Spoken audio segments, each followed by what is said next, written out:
So with that, we'll go ahead and get started. I see one gentleman over here.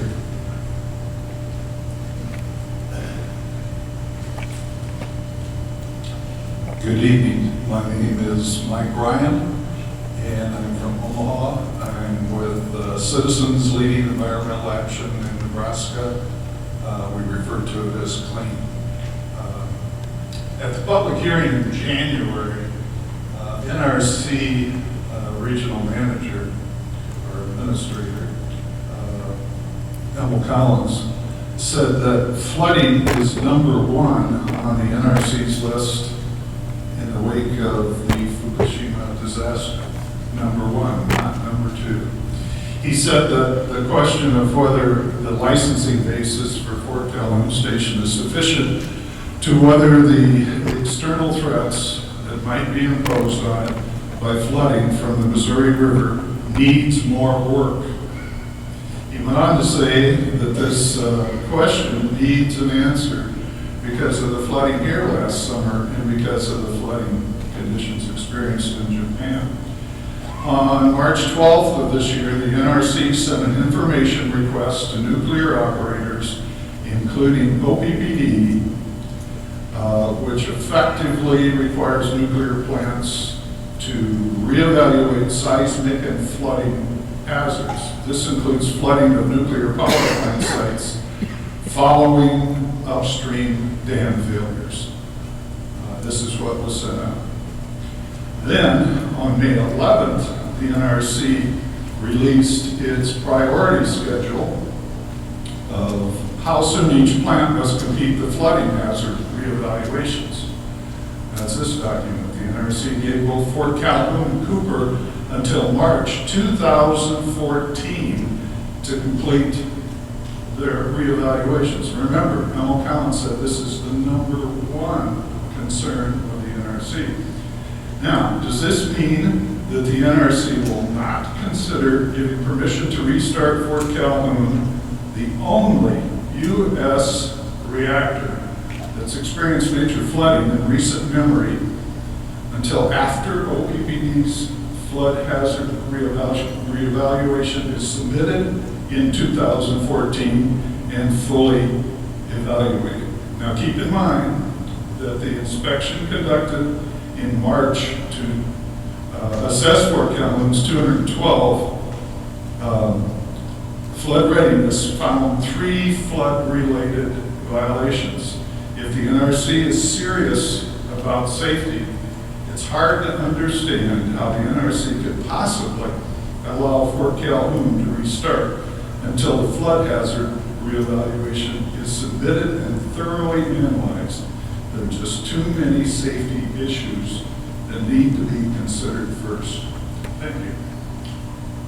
John Levinsky with the NRC. I'm the, as I mentioned earlier, co-chair, vice chair of the 0350 panel. I'm also the deputy director of the division inspection and regional support at our headquarters office in Rockville.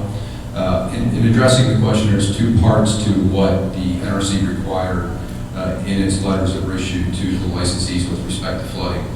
First was the current licensing basis for flooding. And there was a requirement for all plants, including Fort Calhoun, to do walk downs at their site to verify that they have acceptable measures in place to address any flooding issues that would occur.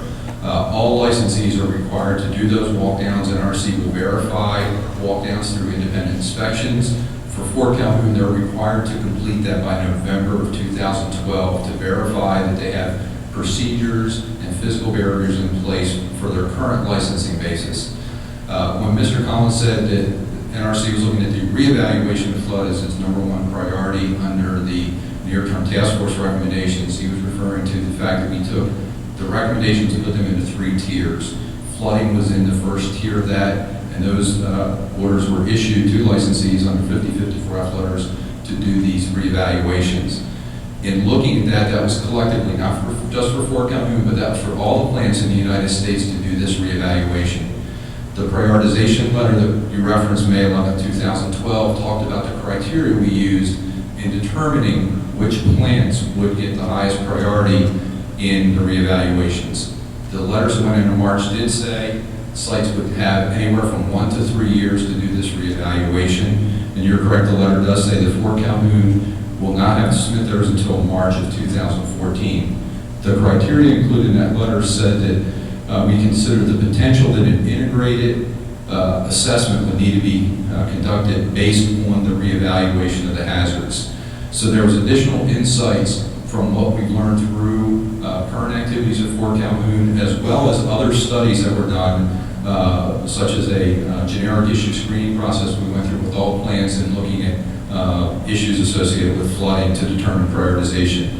Also how quickly the flooding hazards could be completed, as well as the most efficient and effective use of both industry resources as well as NRC resources. So with respect to the walkdowns, we will definitely verify through our restart checklist that Fort Calhoun has addressed all issues with respect to the yellow finding.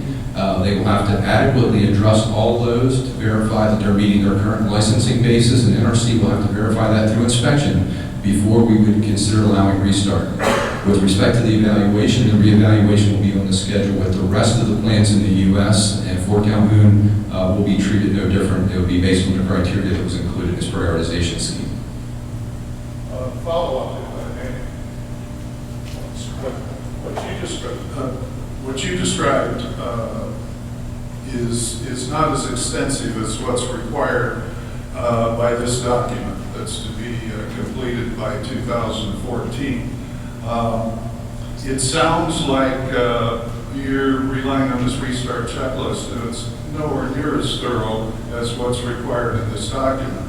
You know, this is the number one most important issue. How can you allow this reactor to start back up without going through this extensive process, evaluating the report, and then making a decision? How can this happen before this process is completed?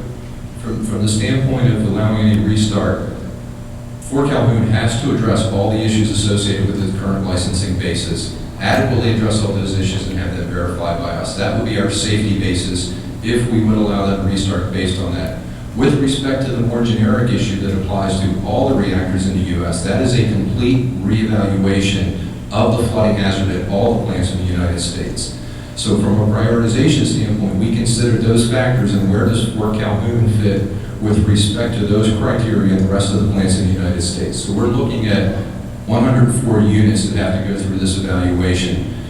From a safety standpoint, again, the current licensing basis, which the flooding that occurred last year did not exceed their current licensing basis, and we would verify that they have completed all actions needed to address the findings, as well as their complete recovery.